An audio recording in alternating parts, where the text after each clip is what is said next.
That cold snap really did me in.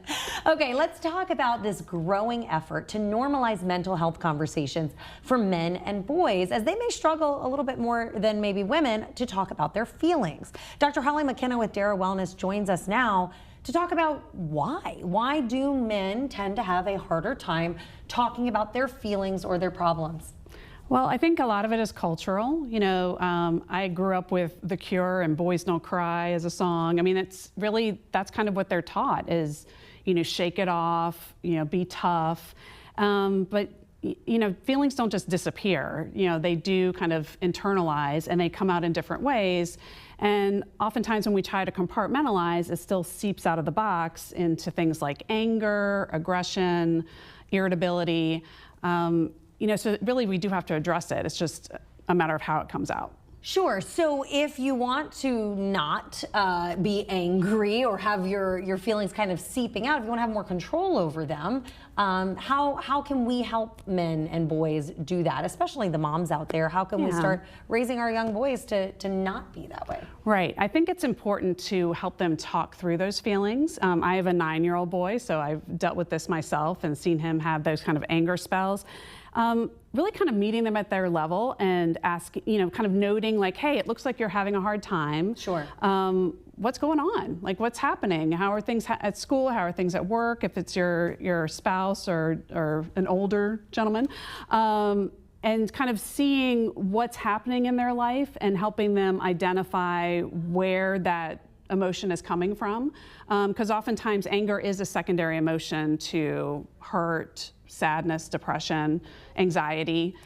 It feels like these are some of the suggestions that you would give to us talking to our daughters as well. Absolutely. Is the idea just don't treat the men differently than you treat the women? Absolutely. I think a lot of it is we tend to stereotype gender roles and create situations where it makes it harder for us to communicate whatever gender the person is. And so I think as parents and grown-ups, modeling how we ourselves identify our emotions and how we deal with them is one way to start. So when we have a mommy meltdown or a daddy meltdown, identifying that, hey, sorry that just happened, mommy's super anxious because of X, Y, and Z. Sure.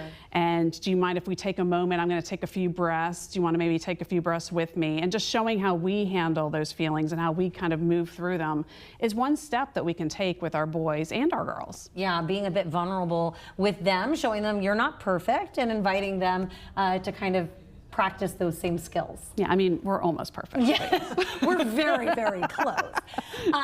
Okay, so in an effort to help with these inhaling, exhaling, these deep breaths, you and your daughter Maeve wrote a book. We did. Dedicated to your son, Jack. Yes. And it's another great tool to just add to your toolbox if you are trying to talk more about feelings with your sons or daughters. Yeah, we wrote a book, Inhale, Exhale, Shoot. It uses basketball to teach kids about doing those belly breaths and identifying the feelings and kind of moving through those feelings. Mm-hmm.